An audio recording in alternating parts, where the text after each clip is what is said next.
Bem-vindo ao Divã, uma catarse, menos um trauma na sua vida. Eu acho que as pessoas que ficam loucas quando usam alucinógeno é porque ela potencializou o eu dela, o ego, e tipo, pra voltar à configuração normal, ela meio que se perdeu. Não dá, ela tá entre o ego expandido e entre a normalidade mental das pessoas. Então, esse conflito entre estar expandido como se fosse uma esfera maior que não consegue voltar necessariamente ao que ela era. O Einstein disse que uma pessoa Eita. Uma pessoa que é oi, uma pessoa que tem muito conhecimento, quando ela adquire conhecimento, ela não volta ao tamanho normal. Ai ai. Às vezes eu fico pensando que talvez Deus ele transcenda a dicotomia impessoal e pessoal. Talvez ele realmente, quando Deus surgiu, ele é o indiferenciado. Ele não dá para ele diferenciar. Ele, na mente dele, nada é diferente. É muito louco isso. Aí ele teve de alguma forma criar a gente, que é um particular dentro de um universal, ou seja, um fractal, que ele é uma estrutura autorreferencial. Aqui o que eu estou fazendo é uma ramificação de vários podcasts que eu tenho, que é uma ramificação da minha personalidade, que é uma ramificação da possibilidade dentro da minha consciência. E Deus é isso. Tipo assim, a gente está colidindo possibilidades com a realidade e deixando de ser possibilidade. Tipo assim, é o indiferenciado, ele não se diferencia, mas ele é um universal que se expressa em particulares para poder identificar ele mesmo de alguma forma. O Carl Sagan fala que a gente é uma maneira do cosmos de se conhecer. Então, mesmo que você ingira algum alucinógeno e você consiga ver além do que você vê normalmente, ainda é o seu ego, ainda você não rompeu aquilo. Você ainda é o diferenciado, você ainda é o particular, você ainda não é o universal, mas você tá pegando um pouco mais do universal para si e conseguindo ver as coisas de modo menos individuais e mais coletivas. A morte, a consciência, a tecnologia, essas coisas, elas se convergem, né? Tipo, o micélio, é micélio? Talvez em algum dia existe essa rede neural da Terra, debaixo da Terra, onde todos os fungos se conectam. Existe a minha rede neural, onde o meu cérebro se comunica e se reorganiza de alguma forma, que os neurônios se comunicam por eletricidade. Os neurônios não têm intenção, mas trabalhando em conjunto eles geram intencionalidade, que é a capacidade de eu como é que é?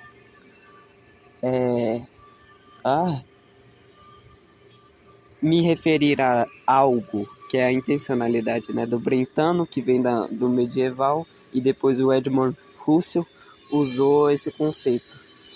Então existe a rede neural da Terra, existe a minha rede neural e existe a rede neural da internet, que funciona, sei lá, com zettabytes, que é a forma que ele tem de se comunicar. Tem a forma que o meu cérebro tem de se comunicar e a Terra também tem uma forma de se comunicar. Deus seria o que une, o que é capaz de unir todas essas coisas em uma coisa só. Nesse sentido, parece que tem expressões universais, tipo uma entidade específica, isolada, de amor, ou frustração, ou medo, insegurança, que a gente, como seres particulares, veste e performa a partir daquilo. Então não é verdade o que eu sinto, o que eu não sinto. É só uma forma de aquilo se expressar através de mim, como se eu fosse um instrumento de alguma entidade. Quando eu tô acordado, em estado de vigília, o meu cérebro, ele age de uma forma específica. Ele usa a matéria, ele rearranja as conexões de uma forma específica. Quando eu estou dormindo, é outra forma específica que ele tem de se rearranjar. Quando eu consumo café, altera o meu sistema nervoso, o alcaloide, o estimulante, e eu começo a agir de outra forma, porque as conexões começaram a se conectar de outra forma, em outra frequência, que modificou como eu ajo. Quando eu tomo cogumelo, o meu cérebro começa a agir de uma outra forma. Quando eu tenho um insight, um pensamento novo, ele performa essa sensação. Ou seja, eu tenho o eu que observa, tem o eu que performa e tem esse eu que acha que a performance da emoção é verdadeiro, é o verdadeiro eu. Então, esse eu mais baixo, que não sabe que ele está simulando, assim como os neurônios, eles não sabem que eles estão se conectando sem intenção de se conectar necessariamente, só estão executando um trabalho local. Aí eles realizam algo da qual o trabalho coletivo emerge intencionalidade. Tem um livro que é de um russo, que eu não sei qual que é, que eu vi no dossiê do Felipe, ele falando, que tipo assim, tinha vários papéis com zeros e uns, e um estádio de futebol com vários chineses que eles trabalharam em conjunto para formar uma frase em português, só que eles não sabiam disso. Então eles agiram como se fosse um cérebro coletivo, ou não, um cérebro individual agindo coletivamente, né? Então, tipo, quando eu tô tendo espasmos, é o meu corpo, o meu córtex motor mandando sinais elétricos sem o meu controle consciente executivo mandar aquilo. Então, será que quando eu tô sentindo alguma emoção não é isso também? É o espasmo em algum sentido? A gente vive numa era onde a neurociência, que a gente tem um cérebro e a gente tem o estudo do cérebro e a gente tem a tecnologia para estudar o cérebro. Sem a tecnologia, a gente não poderia ter estrutura, uma base para criar ferramentas para avaliar o cérebro. Então a gente faz essa digressão, tenho eu como sujeito, eu não sei o que eu sou, só que tem um cérebro em funcionamento e parece que se eu alterar ele, altera a forma que eu me percebo. Então eu de alguma forma consegui criar um método, a partir de ferramentas, instrumentos, onde eu consigo avaliar o que faz eu perceber o que eu sou. Então, dentro desse determinismo de agentes pré-determinados, de coisas, causas e efeitos, que uma causa um efeito, que é a minha ação, e a minha ação causa um efeito, que é eu poder explorar quem eu sou. Então eu posso alterar como eu percebo a realidade, portanto, alterando dentro do determinismo, o determinismo volta em si mesmo e ele cria o livre-arbítrio, eu crio a forma de me controlar. Se eu crio um medicamento específico para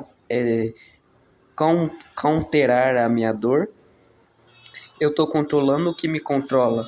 Minha dor altera a forma que eu percebo, altera o meu comportamento e eu consigo, em algum meio, achar um pedaço de natureza, combinar ele sinteticamente em laboratório e controlar o que eu sinto. Quando eu tomei cogumelo, eu senti, tipo, que o meu cérebro, ele virou um holograma. Ele era bem maior. Tipo, quando eu tava interagindo, quando eu saí do... Eu fiz tudo que não podia, né? Tipo assim, a menina me mandou um PDF falando tudo que não podia. Não podia beber álcool, não podia fumar cigarro, não podia comer. Eu acho que não pode comer comida gordurosa. E o que a gente tinha feito? Tinha pegado. Esqueci o nome. Era tipo. Tipo. Ah. Eu esqueci. Meu Deus, é aqueles pedacinhos pequeno, gorduroso que parece. Ai, qual que é o nome, meu Deus do céu? Nossa, eu tive que pesquisar, não lembrava mesmo o nome do negócio. É coxa, tipo coxinha, só que aquelas redondinha, pequena. A gente comeu, é, eu bebi gin, fumei pod, fumei cigarro. Na época eu fumava cigarro. Eu depois meio que parei por uns 2, 3 meses, não lembro. Isso porque foi tipo quase nem 2 gramas direito, só que eu não. O foda é que o meu sistema padrão não deixou eu alternar pra ficar livre disso. Ele ficou toda hora como um diretor, não deixando. E eu acho que cogumelo é o neurônio de Deus, é tipo, é o, o Petri fez um podcast. O Petri, ele do nada começou a falar sobre cogumelo. E eu lembro que eu já tive essa experiência faz bastante tempo. Ele falou que parece um pendrive da natureza que você conecta e vira e vira o software momentaneamente. E é interessante ver outras pessoas falando coisas que eu senti. Parece tipo assim, você não tá sozinho, você teve outras pessoas que. O Caio falando que depois de algum tempo você volta ao estado normal e você fica, não, pera, isso era coisas do meu antigo eu, não era pra eu estar bravo com essas coisas, essas pequenas, sei lá. Isso não é eu, mas só que você vai voltando porque você tem que performar alguma coisa. Você não é você. Foi a melhor experiência da minha vida. Foi em 30 de outubro. E quando eu escrevi isso, deixa eu ver, ao meio de. Não, caraca, você. Ai, eu acho que foi depois. Deixa eu ver. Oxi, peraí. Na real foi 27 de outubro, eu tô buscando. Eu lembro que eu escrevi isso em 30 de outubro.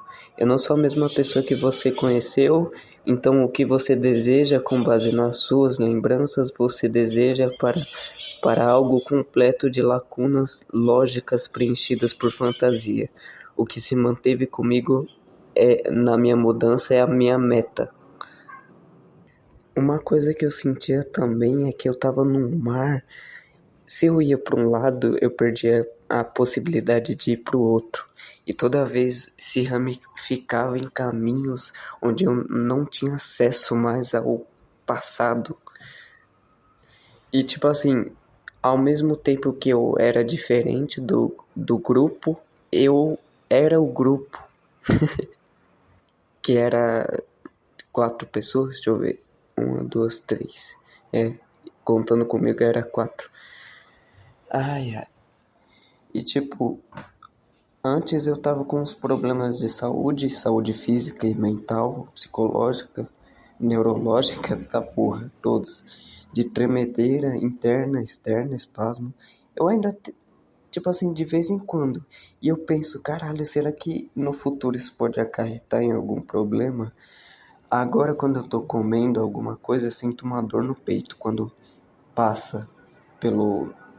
Quando a comida passa no meu peito, dói o peito. Cara, é estranho.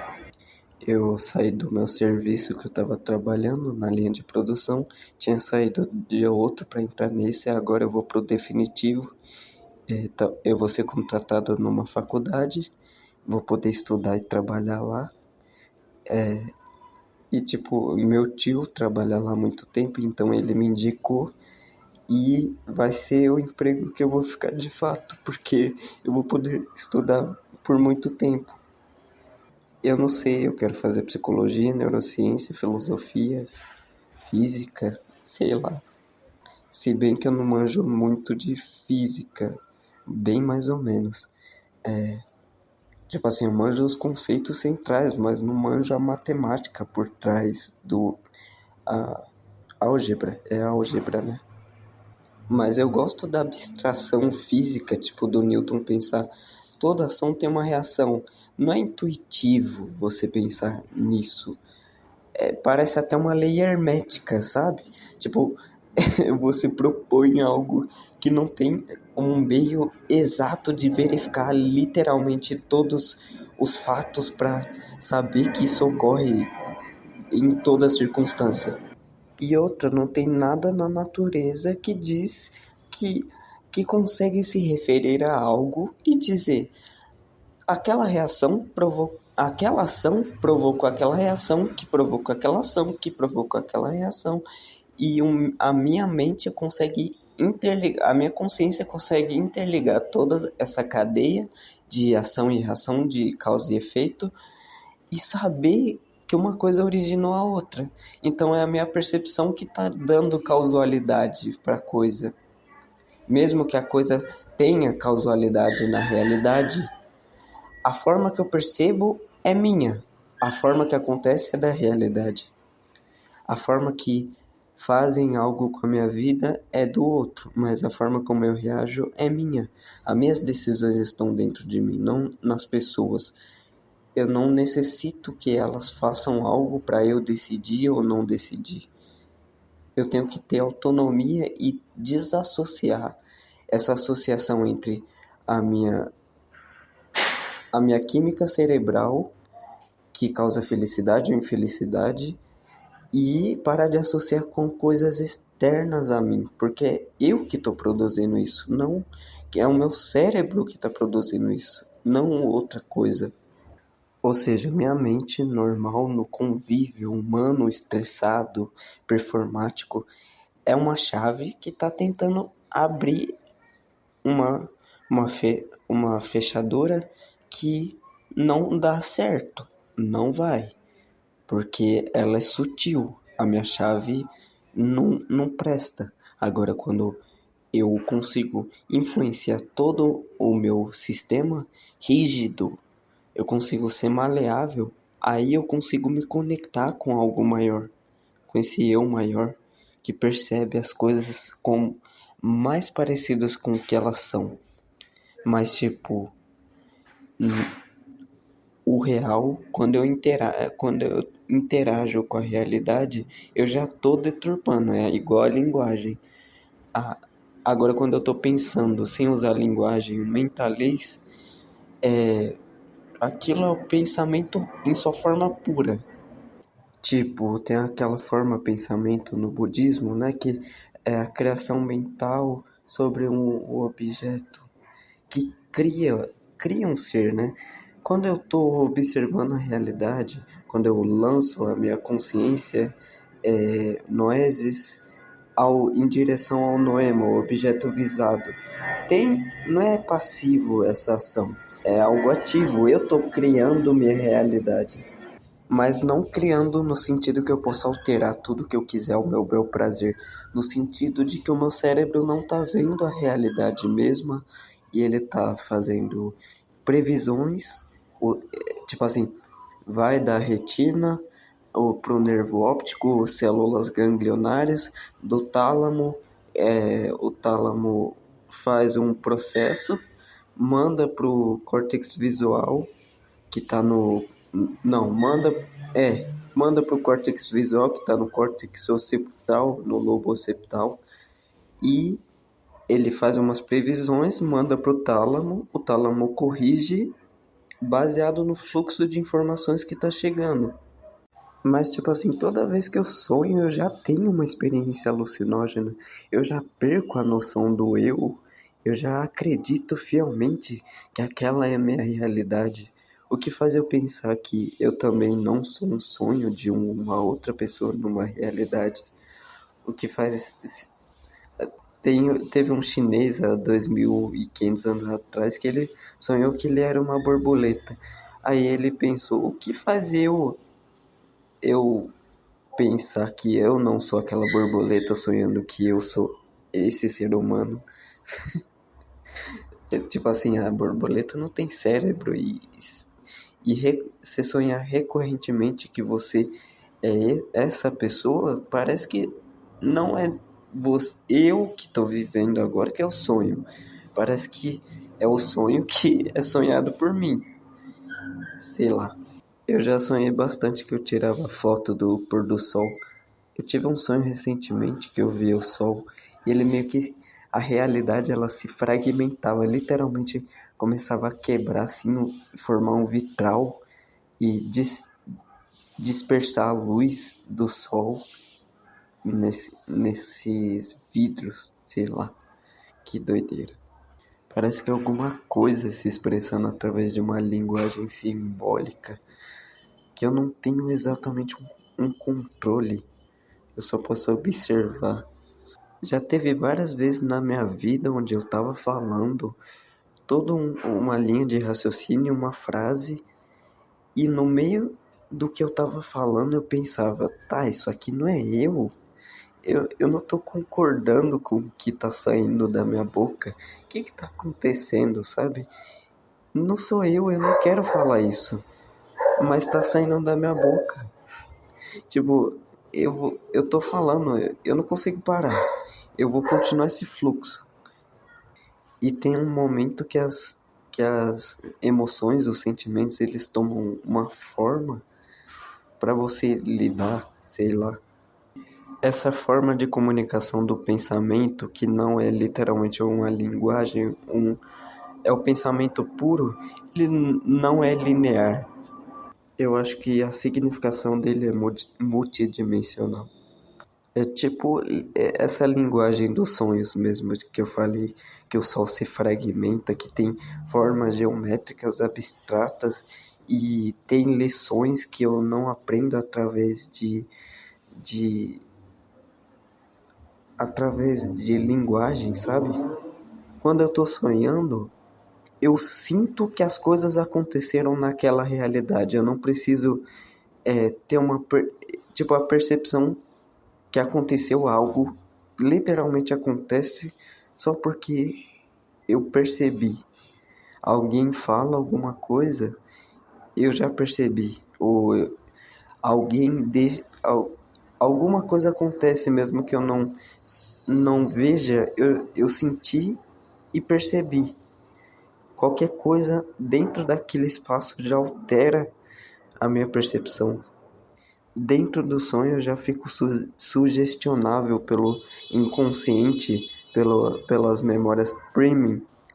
E então cada evento, cada coisa que aconteceu durante a minha vida inteira vai se justapondo, vai se entrecruzando, entremeando. Sei lá, sabe? É tipo como se como se condensasse todo o universo em uma coisa só. Tipo, imagina que cada podcast que eu fiz de 1 hora, de sei lá quantas horas, fosse apenas uma frase que condensa toda essa experiência. O sonho é basicamente isso, ele condensa várias experiências. Tem aquele negócio da sinestesia, que é você entrecruzar percepções sensoriais. Isso é meio psicológico, mas eu acho que a psilocibina cumbens faz isso quando vira psilocina.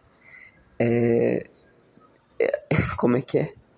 Ela faz isso literalmente com o seu cérebro, ela entrecruza algumas áreas que normalmente não se conectam e desliga alguma área específica que é tipo superego, alguma área que é rígida, que é autoritária. Eu pesquisei aqui, ó, e é assim. Os cogumelos, especialmente alguns tipos de fungos, têm um papel importante na decomposição de matéria orgânica, como estrume de vaca. Esses fungos se alimentam de compostos presentes na matéria em decomposição, ajudando a quebrar e reciclar nutrientes no solo. Quando o estrume depositado no solo, ele cria um ambiente rico em nutrientes, o que favorece o crescimento de cogumelos. Não, dos fungos, na verdade. Os cogumelos são a parte visível do fungo que se desenvolve a partir de uma rede de filamentos microscópicos microscópicos chamados micélio. Essa rede se espalha pelo solo e pela matéria orgânica, absorvendo nutrientes e água.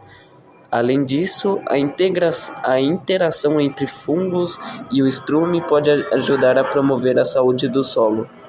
Ou seja, o solo, o ecossistema tem um bioma que precisa estar saudável, assim como eu tenho o meu microbioma no meu estômago, cheio de bactéria, melhorando a estrutura e a fertilidade, o que beneficia as plantas ao redor. Portanto, os cogumelos que surgem do estrume de vaca são uma parte natural de ecossistema em decomposição, do ecossistema.